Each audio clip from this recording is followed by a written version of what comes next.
Melay fa zahay na rafina madinga mpanato eto. Zao vao travelan ko aminay tahanjoso. Mamonjeo festival voasary am faritra Sofianto misy azy. District Manjitsara io. Fa ia volaniko aminao to de mira hina amin'olo iha. Tianova raha io am loharano mangarahara 5 communes. Date raha io 2 le 3 4 août 2024 centre Tsatsa Midola. En plus que ça, fa ela vana ataoko taranao tiny kombo zay mba velaro koa raha ty. Velaro hitako. Be, hitanao hinany ko. Yes metsy avy am festival voasary zao any iha. Faritra Sofiano io. District Manjitsara. Isotranao wana mety zano ndeko zo litra. Ko avy soa. Merci way. Mawa. Lasa hisa. Azo ko ya. Zao zainao. Fa haiko arety mahazo anao mba bakao tananao ty handia. Hitanao ty handia. Ai ty tsy de tazo soa toy. Bakao ko reky roy. Be. Io mo ihinany io. Hapuya manakury hinany tety ety. Koko zao ko mbena. 3 kilo hinany kilo konteko. Raty zao mbena. Ha. Eka. Kaino ko rast solution.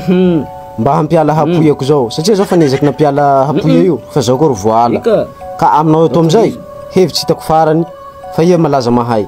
Ai ake koa isaky haly zao le ro koa mitily avao zao eraky ny tanà toy misy elatsy direct andabosiko ao zao mitily io moa izy fanabonabo apotsany bakeny hatoko mandeha aloha batay be koa zao tena marina zany koa raha tsy avoniko anao resatsika tsy andeha zao biby malaza Madagasikara to mihinahina raha mihina olo lazonany manjeky tonga de haniko iha iha zany biby raty am tanà toy io ary mpanao tsikiraiky olo am tanà toy mela eo miongahe mela eo ani mela fa tsy etra hanahaky zao tatako ia mbiasa mahavita raha zay raha bakeo mela fa tsy zahay narafina malidinga mpanato eto bon finaritsy ty fofaly ty say amin'ny festival voasary io zany hazavanako aminareo eto tse raha io am faritra Sofia ao district Manjitsara toerana anaovantsika azy zany amin'ny loharano mangarahara 10 commune ao anaovantsika raha io date le 2 le 3 le 4 août 2024 centre Tsatsa Midola tanjona amin'ny festival voasary io zany dia hampisy ny fraisakina sy fampandrosoana reste connecté abonnez-vous page na io manaraha hatramy farany